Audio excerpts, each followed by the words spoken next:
From the New York Times, I'm Michael Barbaro. This is The Daily.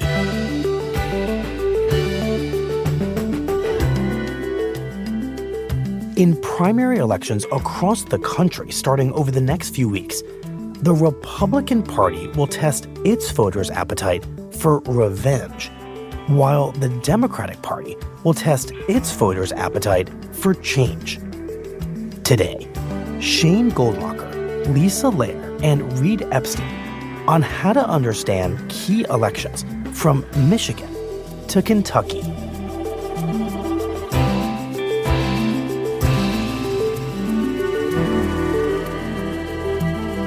It's Tuesday, May 5th.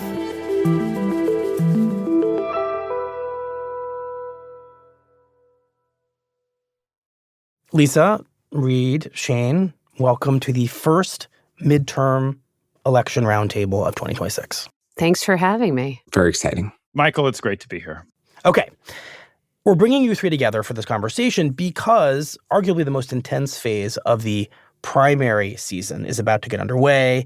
Over the next few weeks, literally starting today, Tuesday, Democratic and Republican voters will start to pick their nominees in races all the way up and down the ballot.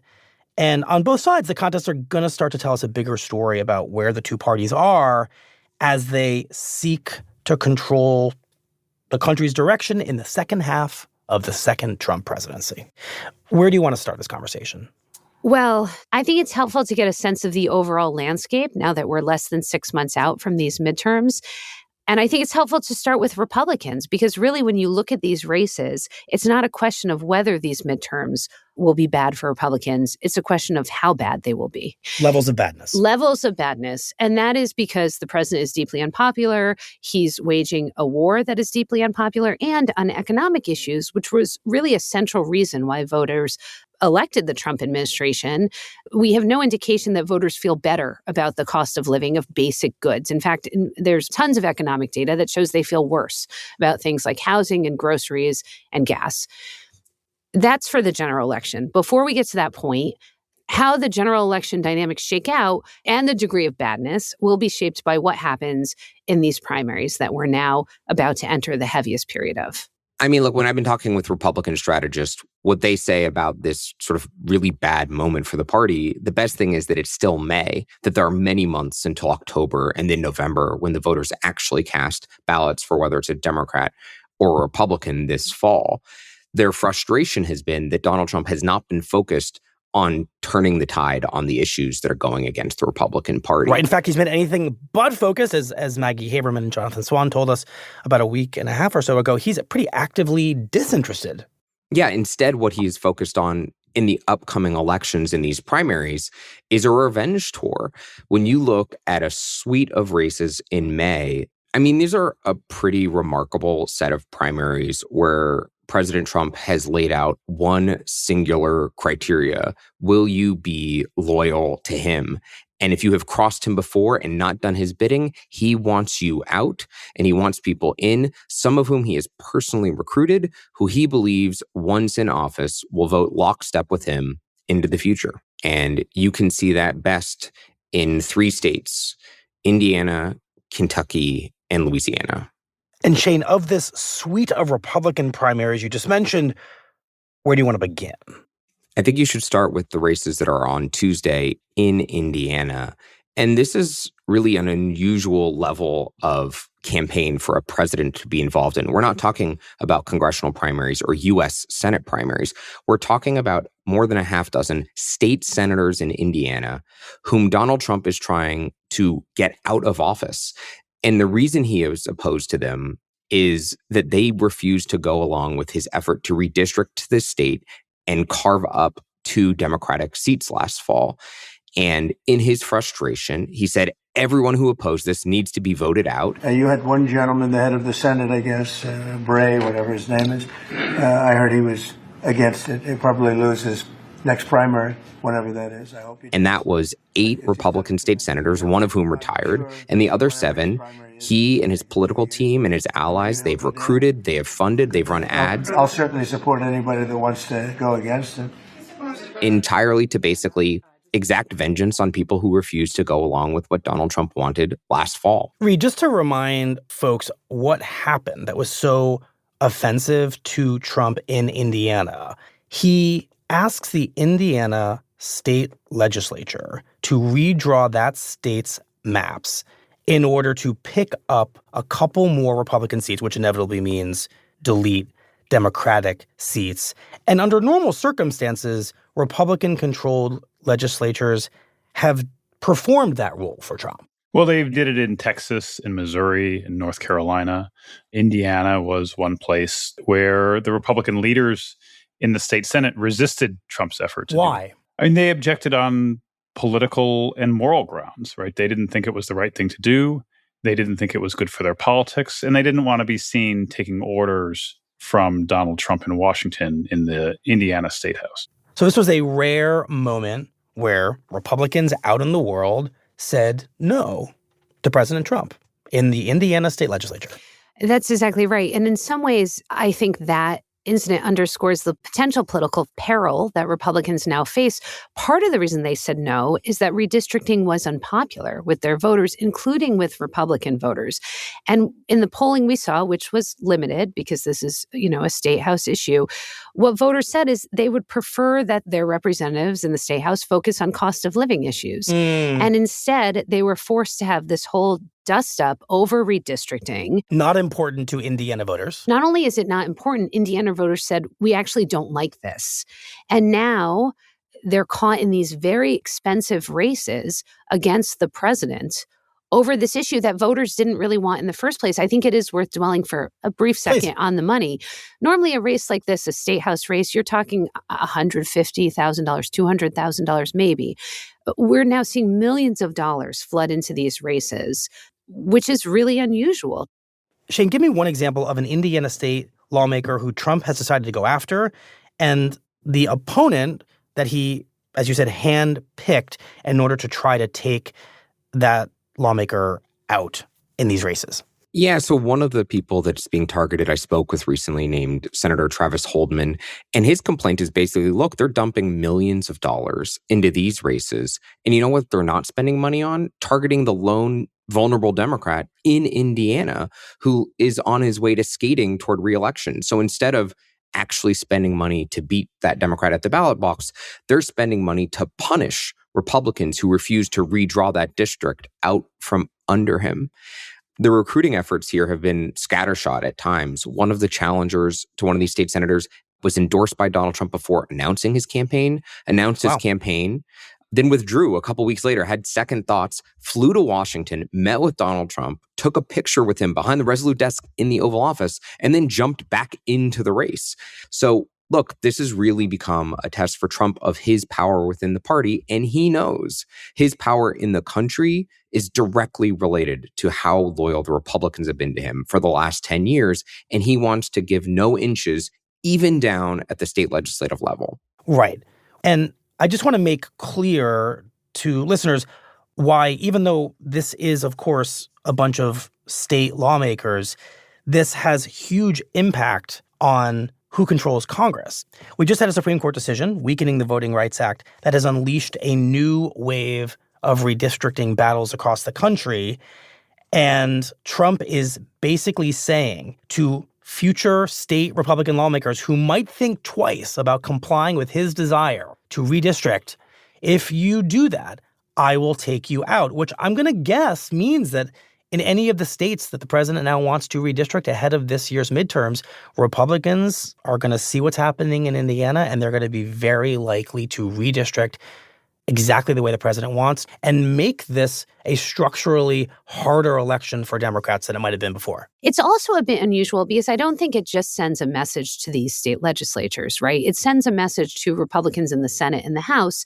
And typically, midterms for the party in power, midterms in a president's first year, they always lose seats. That's just what's happened. 18 out of 20 of the past midterms, they've lost seats.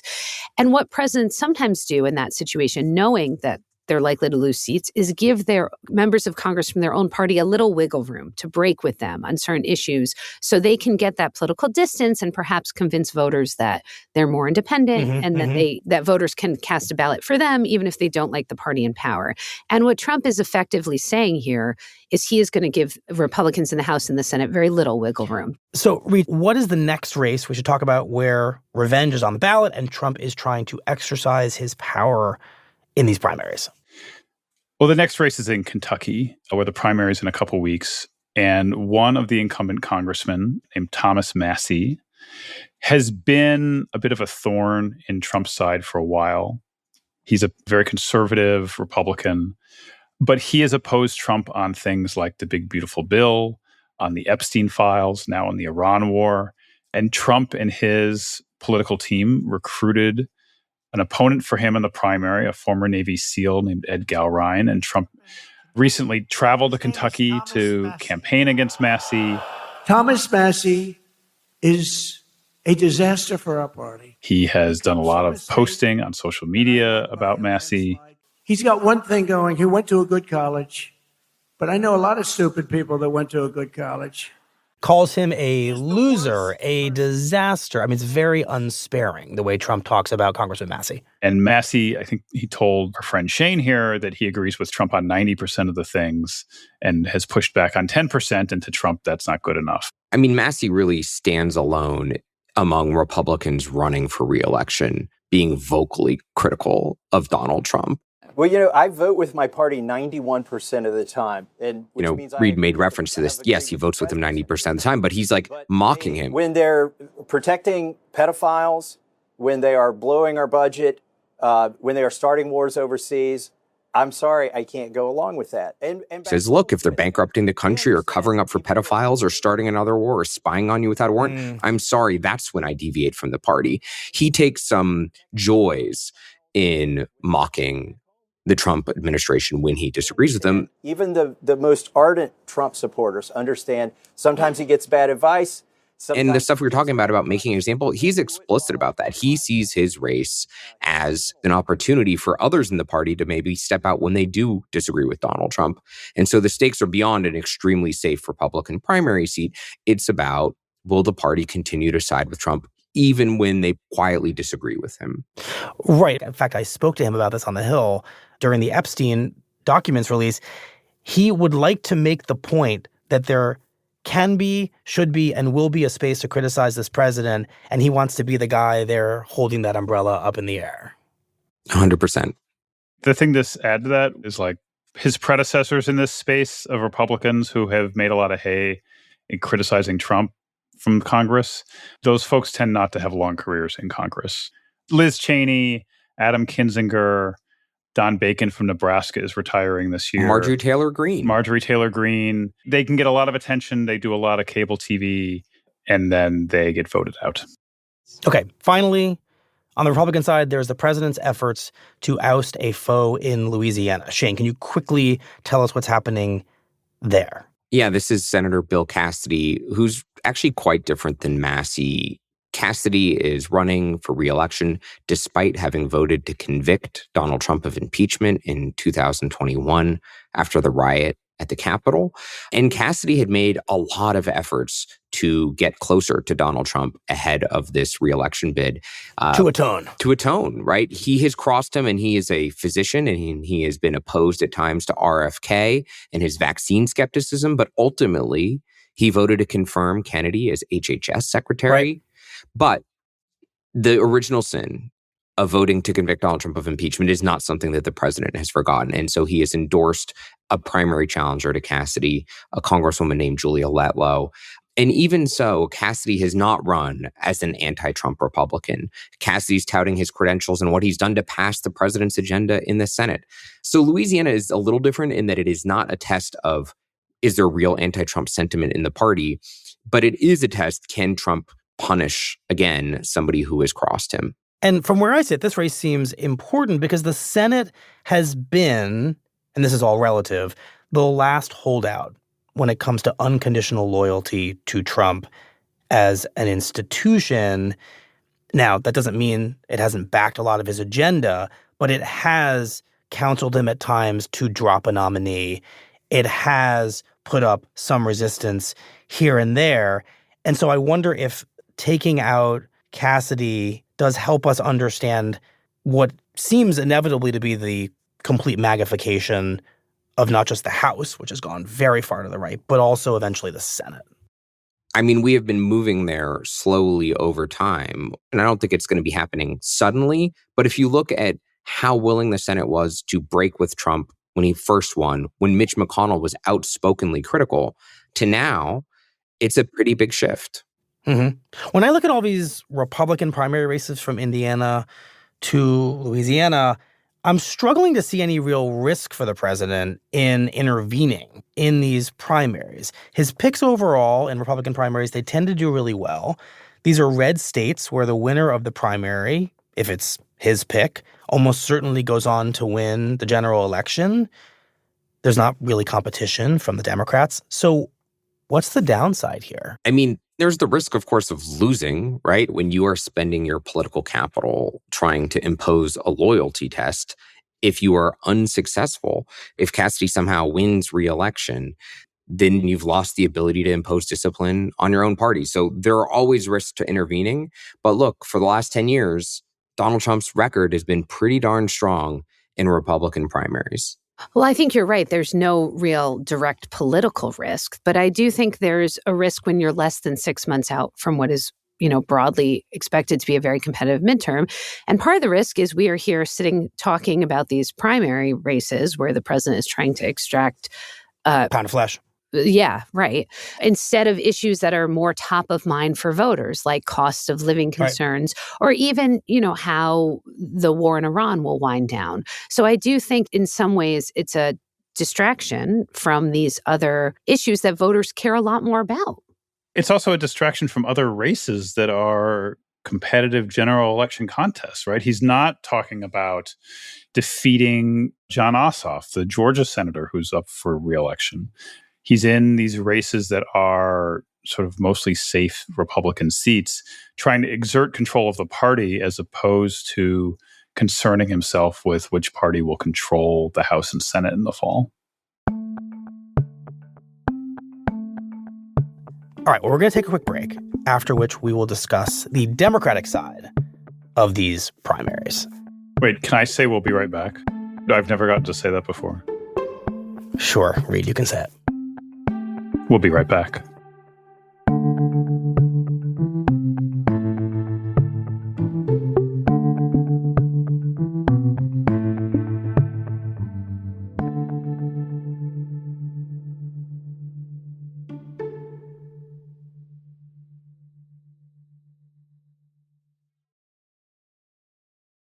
Welcome back, Lisa, Shane, and Reid. Lisa, I'm going to ask you to talk us through the marquee Democratic primaries that are unfolding over the next few months and what you think the big story is of those contests. Well, look, Democrats came out of their 2024 defeat, which was very devastating for the party, with a real sense that they were a party in crisis. And poll after poll reinforces that you just see large swaths of Democratic voters saying that they don't like their own party, they don't know what their party stands for, and this is a party that really is in the wilderness. And I think you see those divides in the party playing out in a couple of really big fronts in contested primaries across the country. There's debates over generational change. I think there's a real sense in the party grassroots that they need new leaders.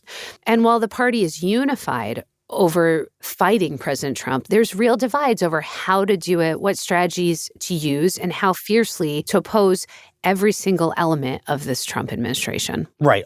Sounds like you're saying bad news for Republicans, which seems sort of inevitable in these midterms, Lisa, like you said, does not necessarily guarantee good news for Democrats who are themselves in the middle of their latest existential identity crisis.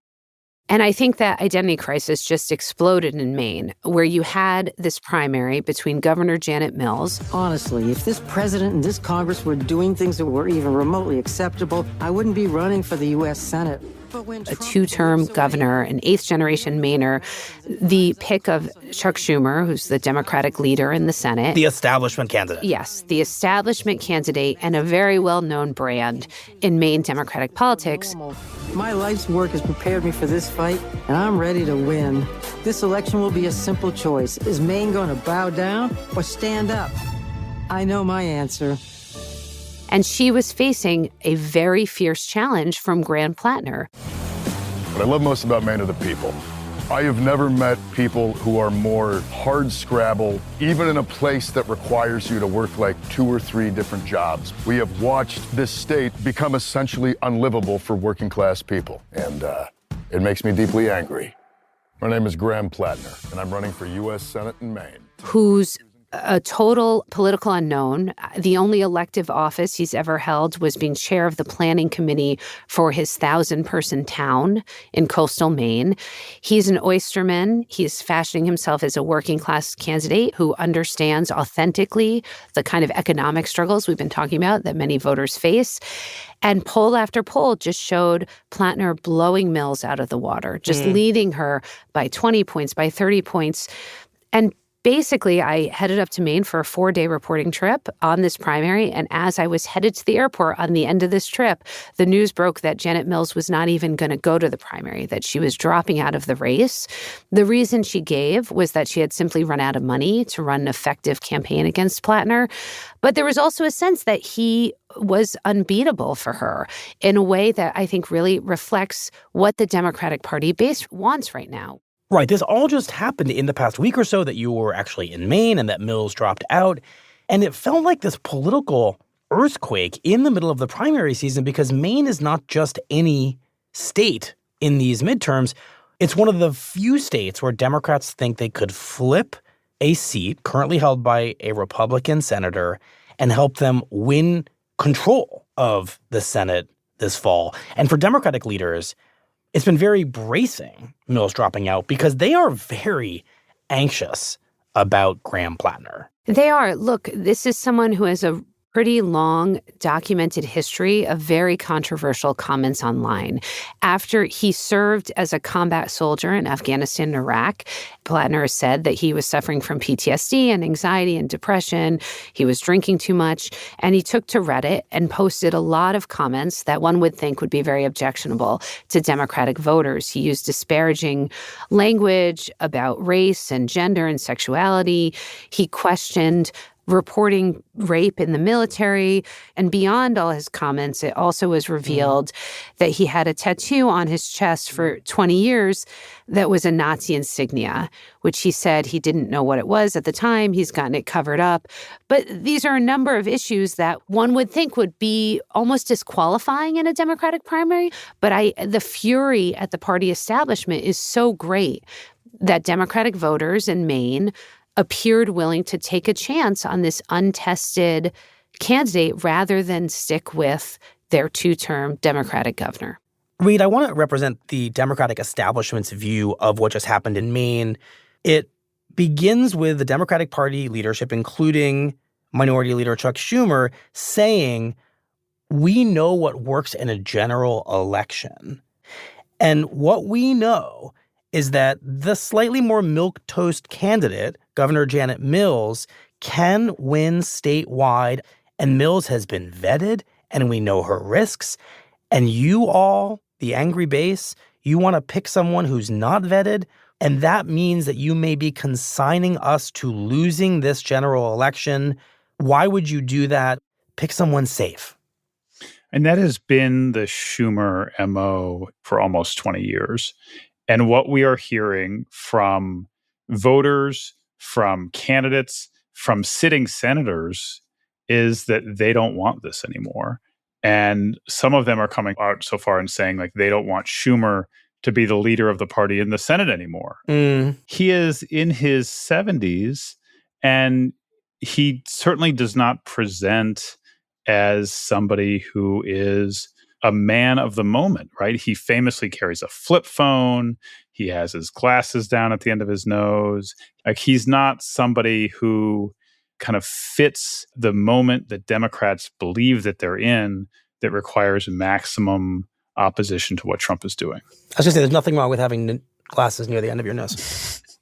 There is also something more existential going on here as well, I think. And I've When I talk to some of these senators who are concerned about how Schumer is leading the party, part of what they say to me is that we don't know actually what makes for the best Democratic candidate in this moment. And we, rather than put a finger on the scale, let it happen. Yeah, to sort of pick the person who traditionally would have prevailed in a general election, let's let the voters decide. And let's let our voters, these Democratic voters, guide the party into the future.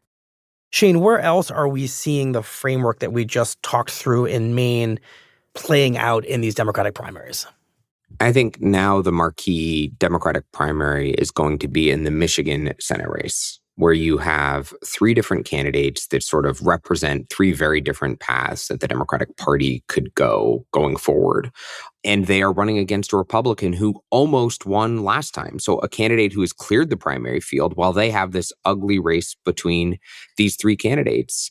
On the left, you have Abdul El-Sayed. He is a sort of outspoken progressive and running on this idea that the way to win voters, even in a swing state now, is to lean into progressivism. On the other side of the spectrum, you've got a Congresswoman, Haley Stevens, who's a moderate. And, she's saying the way to win these races is the way you've usually won these races, by running to the middle. And I'm the kind of candidate who can do that. She's not been formally backed by Chuck Schumer, but there's been lots of chatter that the Schumer world would like Haley Stevens to be the nominee. And then you sort of have a third option in Mallory McMorrow, who is a state senator and has been sort of a fixture on cable news, is a very good communicator. And she said, I'm not quite as left as El-Sayed on these issues. I'm not quite as right as Haley Stevens on other issues. But by the way, I'm absolutely opposed to Chuck Schumer remaining as Senate leader, using that as a sort of leverage point in a primary to sell herself. And I think the other thing that's important about Michigan here is, like Maine, this is a place where Republicans feel that they have a strong candidate. They're putting up Mike Rogers, a former FBI agent, a former U.S. representative who narrowly lost his last Senate run in 2024. And a lot of how he runs and how fiercely he attacks his opponent depends who that opponent ends up being. I think when Republicans look at the political landscape and all the obstacles that they face, the one area where strategists are slightly hopeful is their ability to run against the Democratic brand and paint Democrats, as they have successfully in 2024, as out of touch with the sort of mainstream American voters, too liberal or disconnected. And so these controversies in the past of candidates like Plattner give them potential fodder to run on that kind of a message. Does it, or do these outsider, authentic, flawed candidates make it harder for Republicans to run against the Democratic brand because these people are themselves kind of running against the Democratic brand? I mean, we don't know yet, right? We don't know which particular issues the Republicans are going to pick up on, right? Are they going to pick up on some old Reddit post from Graham Plattner, or are they going to run against him on an ideological issue that he's a Bernie Sanders and out of touch with the average Maine voter? We don't know yet how they're going to campaign against these candidates. What we do know is that the Democrats are going to have a hard time winning the Senate. And in order to win the Senate, they basically have to win all of these races, right? They have to hold the two vulnerable seats they have up, and then they have to flip 4 Senate seats. So Graham Plattner in Maine would only be one of them. And the other 3 would be even harder. They'd all have to be in states that Trump has won every single time he's been on the ballot. And so the high wire act for the Democratic Party is, okay, if you lose any of these people, there's basically no shot at winning the Senate this year. We've seen in Democratic primaries in past years when candidates have sort of said things online or in person that they regret heading into elections, that the attacks on them play very differently in Democratic primaries than they do in general elections. The Democratic primary voters tend to be pretty high information voters. At least in Maine, they knew these things about Graham Plattner before Janet Mills put them on television ads, and the ones who were supporting Plattner had decided they didn't care about them. Now, that picture will be very different in a general election where the electorate is much bigger. You have more sort of independent voters involved, and the attacks on him will be much sharper and more enduring when coming from the broader Republican political apparatus than they've been in the primary. Mm-hmm. Just to wrap up this conversation, it feels like the universal theme across all these primaries is anger. Trump's got his anger at his opponents. He wants to take them out. He hopes that will lead to more favorable congressional maps in the midterms. Democrats are trying to figure out how to handle the anger among their voters and whether to respond to it by picking angry candidates angry at the establishment. So how are you thinking about which of these angers might prevail? I mean, I think if you're a betting person, betting on Donald Trump's anger aligning with the anger of voters has been a good bet in Republican primaries for a really long time. There's not a record of this level of anger in Democratic primaries, right? For years and years, Democrats looked up to Nancy Pelosi, right? She's an icon. They're not happy with the Democratic leadership now in a way that is new and different. And we are not sure how that's going to play out, both in the primaries and then eventually in the bigger fight, which is the general election.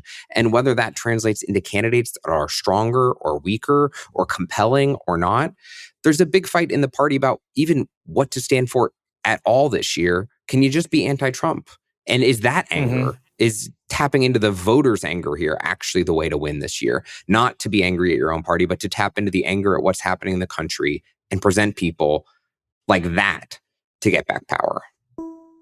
And I also think it underscores that as much as we've been saying that these midterms favor Democrats, that all the atmospherics favor Democrats, there is this deep measure of unpredictability in both parties. When voters are this angry, it can be really hard to sort of cast out how they're going to behave and who they're going to punish. Well, Lisa, Shane, Reid, thank you very much. Thank you, Michael. Thank you. Thanks for having us.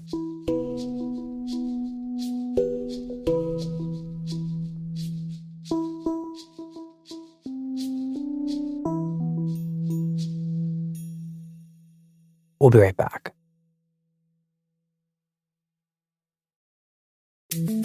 Here's what else you need to know today.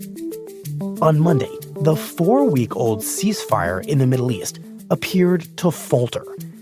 Shortly after the United States announced it had guided 2 American ships through the Strait of Hormuz, Iran launched missiles and drones against American warships and commercial vessels. None of the Iranian attacks were successful, but the U.S. said it sank 6 Iranian speedboats that threatened American ships.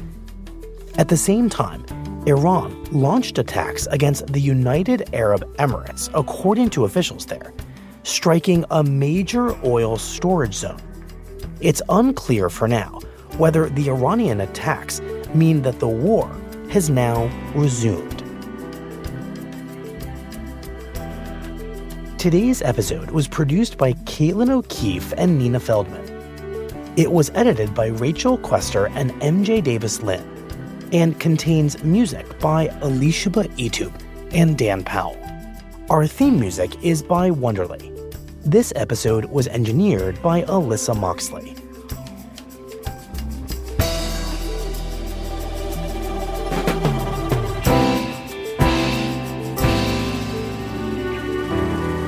That's it for the Daily. I'm Michael Barbaro. See you tomorrow.